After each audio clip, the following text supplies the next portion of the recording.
ಸಾರಿಗೆ ನೌಕರರ ಮುಷ್ಕರದಿಂದ ಜನರ ಪರದಾಟ. ಬಾಗಲಕೋಟೆ ಜಿಲ್ಲೆಯ ಜಮಖಂಡಿ ತಾಲೂಕು ಕೂಡ ವಾಯುವ್ಯ ಸಾರಿಗೆ ನೌಕರರ ಮುಷ್ಕರದಿಂದ ಜಮಖಂಡಿ ಸಿಂಗಾಪುರ ಮಾದರಿಯ ಬಸ್ ನಿಲ್ದಾಣವು ಕೂಡ ಸಂಪೂರ್ಣವಾಗಿ ಸಂಚಾರವನ್ನು ಬಂದಿರುವುದು ಅರಿಯದ ಜನರು ತಮ್ಮ ಊರಿಗೆ ತೆರಳಲು ಪರದಾಡುವ ಪರಿಸ್ಥಿತಿಗೆ ಬಂದಾಗ ಖಾಸಗಿ ವಾಹನಗಳ ಮೊರೆ ಹೋಗಿದ್ದಾರೆ. ಸಾರಿಗೆ ಬಸ್ ನಿಲ್ಲುವ ಸ್ಥಳದಲ್ಲಿ ಪೊಲೀಸರು ಸಹಾಯಕ ಜಿಲ್ಲಾ ವರಿಷ್ಠಾಧಿಕಾರಿ, ಉಪವಿಭಾಗಾಧಿಕಾರಿ, tahsildar, RTO, DYSP, CPI, PSI ಎಲ್ಲರೂ ಸೇರಿ ಜನರು ತೊಂದರೆ ಆಗದಂತೆ ನಿಗಾ ವಹಿಸಿದ್ರು.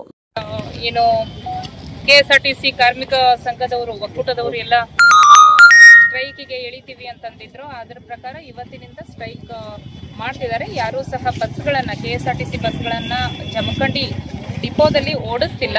ಮುಧೋಳದಲ್ಲಿ ಸುಮಾರು 40-45 ಬಸ್ಗಳು ಓಡ್ತಿದ್ದಾವೆ. ಸಾರ್ವಜನಿಕರಿಗೆ ಈ ನಿಟ್ಟಿನಲ್ಲಿ ತೊಂದರೆ ಆಗಬಾರ್ದು ಅಂತ ಹೇಳಿ ಬಹಳಷ್ಟು ಜಿಲ್ಲಾಡಳಿತ ಪರಿಶ್ರಮ ಪಡ್ತಾ ಇದೆ. ಪ್ರೈವೇಟ್ ವೆಹಿಕಲ್ಗಳನ್ನು ಮತ್ತು ಆರ್ಟಿಒ ಥ್ರೂ ಯಾವ್ಯಾವ ವೆಹಿಕಲ್ಗಳಿವೆ ಅವುಗಳನ್ನು ಮ್ಯಾಕ್ಸಿ ಕ್ಯಾಬ್ಗಳಿರ್ಬೋದು ಮತ್ತು ಬೇರೆ ಬೇರೆ ವೆಹಿಕಲ್ಗಳಿರ್ಬೋದು ಅವುಗಳನ್ನು ಓಡಿಸೋದಕ್ಕೆ ಅವಕಾಶ ಮಾಡಿಕೊಡ್ತಾ ಇದ್ದೇವೆ. ಶಾಲಾ ಮಕ್ಕಳಿಗೆ ತೊಂದರೆ ಆಗಲಾರ್ದಂಗೆ ಎಡೆಡ್ ಶಾಲೆಯ ಅಂದರೆ ಪ್ರೈವೇಟ್ ಶಾಲೆಯ ಬಸ್ಗಳನ್ನು ವ್ಯವಸ್ಥೆ ಮಾಡುವಂಥದ್ದಾಗಿದೆ. PO ಅವ್ರ ಜೊತೆಗೆ ಮಾತಾಡಿಕೊಂಡು ಜಮಖಂಡಿ ಮತ್ತು ಬನ್ನಟ್ಟಿ ಎರಡೂ ತಾಲೂಕುಗಳಲ್ಲಿ ಯಾವ ರೀತಿ ಅರೇಂಜ್ಮೆಂಟ್ಸ್ ಮಾಡಬೇಕು ಅನ್ನೋದನ್ನು ನಾವು ಪರಿಶೀಲನೆ ಮಾಡ್ತೇವೆ. ಮುಂಚಿತವಾಗಿ ಅವರು ಮನವಿ ಮಾಡಿರ್ತಾರೆ. ಅವರ ಬೇಡಿಕೆಗಳನ್ನು ಸರ್ಕಾರದ ಹಂತದಲ್ಲಿ ಅವರು ಚರ್ಚೆನೂ ಮಾಡಿರ್ತಾರೆ.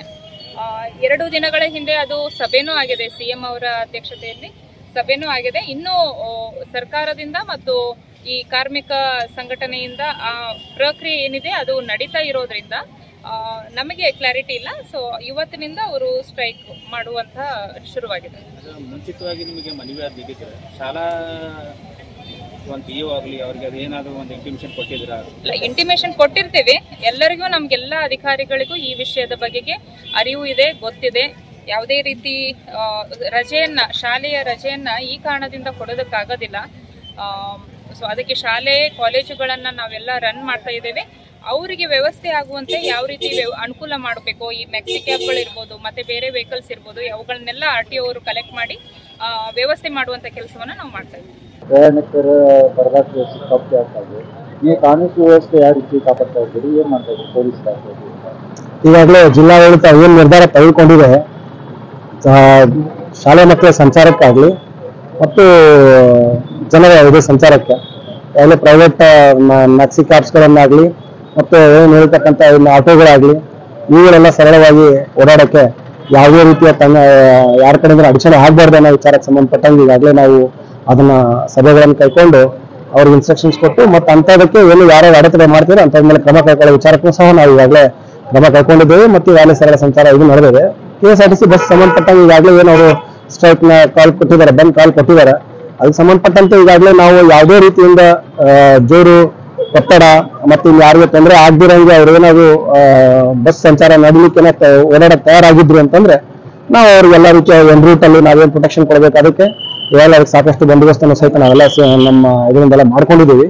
ಅವ್ರೇನು ಹೋರಾಟ ಮಾಡ್ಲಿಕ್ಕೆ ಬಸ್ಸಸ್ಗಳನ್ನ ತೆಗಿತಿತ್ತಂದ್ರೆ ನಾವು ಅವ್ರಿಗೆ ಪ್ರೊಟೆಕ್ಷನ್ಸ್ ಕೊಟ್ಟು ಒಂದು ರೂಟಲ್ಲಿ ಹೋಗೋದಕ್ಕೆಲ್ಲ ನಾವು ಇದು ಮಾಡೋದಕ್ಕೆಲ್ಲ ವ್ಯವಸ್ಥೆ ಮಾಡ್ಕೊಂಡಿದ್ದೀವಿ. ಆದರೆ ಇವಾಗ ಯಾವ ರೀತಿ ಇದೆ ಬಂದೋಬಸ್ತ್ ಆಸ್ ಯೂಶುವಲ್ ನಾವೇನು ಯಾವುದೇ ಕಾನೂನು ಸುವ್ಯವಸ್ಥೆ ಹರಿದಾಡ್ದಿರಂಗೆ ಅದಕ್ಕೇನು ಕ್ರಮ ಕೈಗೊಳ್ಬೇಕು ಅದನ್ನೆಲ್ಲ ನಾವು ಇದು ಮಾಡ್ಕೊಂಡಿದ್ದೇವೆ. ಈಗಾಗಲೇ ತಿಳಿಸಿದಂತೆ ಯಾವೆಲ್ಲ ನಾವು ಸಹ ಮೊದಲೇ ಅವ್ರಿಗೆಲ್ಲರಿಗೂ ಯಾರು ಬಂದು ಕಾಲ್ ಕೊಡೋರಿಗೆ ನಾವು ಯಾವೆಲ್ಲ ತಿಳಿಸಿದ್ದೇವೆ. ಯಾವುದೇ ಜೋರು ಜಾಗದಿಂದ ಒತ್ತಾಯದಿಂದ ಏನು ಇದು ಮಾಡ್ತಕ್ಕದ್ದಲ್ಲ ಅಂತ ಅನ್ಕೊಂಡ್ಬಿಟ್ಟು ಕಾನೂನು ರೀತಿಯಲ್ಲಿ ಏನು ಒಂದು ಯಾವುದೇ ಒಂದು ಇದನ್ನ ತಾವು ಏನು ಪ್ರೊಟೆಸ್ಟ್ ಮಾಡೋದಂತಾಗಲಿ ಇನ್ನೊಚ್ಚಾಗಲಿ ಏನು ಮಾಡ್ಬೇಕಾಗಿದೆ ಆ ಪ್ರಕಾರ ಮಾಡ್ಕೊಳ್ಳಿ ಅಂತ ಅನ್ಕೊಂಡಿದ್ದೀವಿ. ಒತ್ತಾಯಪೂರ್ವಕವಾಗಿ ಯಾವುದು ಮಾಡಬಾರ್ದು ಅಂತ ವಿಚಾರಕ್ಕೆ ಇಲ್ಲ ನಮ್ಮೆಲ್ಲ ಒಂದು ಎಲ್ಲ ಓಡಾಡಲಿಕ್ಕೆ ಬಸ್ ಮ್ಯಾಕ್ಸಿ ಕ್ಯಾಬ್ ವ್ಯವಸ್ಥೆ ಮಾಡಿದ್ದೀರಾ? ಅಲ್ಲ, ನಾವು ವ್ಯವಸ್ಥೆ ಅಂತ ಅನ್ನೋಕ್ಕಿಂತ ತಕ್ಷಣ ಆಲ್ರೆಡಿ ಏನು ಇರ್ತಕ್ಕಂಥ ಸ್ಕೂಲ್ ಬಸ್ಸಸ್ಗಳು ಇದ್ದಾವೆ, ಪ್ರೈವೇಟ್ ಸ್ಕೂಲ್ ಬಸ್ಸಸ್, ಅವರನ್ನು ಸಹ ನಾವು ಒಂದು ಸಪೋರ್ಟ್ ಮಾಡಿ ಅಂತ ಅನ್ಕೊಂಡು ಅವ್ರಿಗೂ ಹೇಳಿದ್ದೇವೆ. ಯಾರ ನಂತರ ಮಕ್ಕಳಿಗೆ ಎಲ್ಲ ಹತ್ತಿರದಲ್ಲಿ ಏನು ಶಾಲೆಗಳಿದ್ದಾವೆ ಅವರಲ್ಲಿ ತಾವು ತಮ್ಮ ಒಂದು ವ್ಯವಸ್ಥೆಯನ್ನು ಮಾಡ್ಕೊಂಡಿದ್ದಾರೆ. ಅದು ನೋಡೋಣ ಮುಂದಿನ ಏನು ಜಿಲ್ಲಾಡಳಿತ ಮತ್ತೇನು ನಿರ್ಧಾರ ತಗೋತದೆ ಆ ಪ್ರಕಾರ ನಾವು ಇದು ಮಾಡ್ತೀವಿ. ಬ್ಯೂರೋ ರಿಪೋರ್ಟ್ ಬಂದಿನವಾಜ್ ನದಾಫ್, ಭಾರತ ವೈಭವ news, Jamkhandi. Thanks for watching. Read, discuss and debate with editor Dr. Yan Prashant Rao. Wanted reporters in print, digital and visual media for Bharat Vaibhav Daily Newspaper, BV News 5 Channel and BV Fast Web News from all the talukas of Karnataka, Goa and Maharashtra. If interested, send your resume to 9019229369.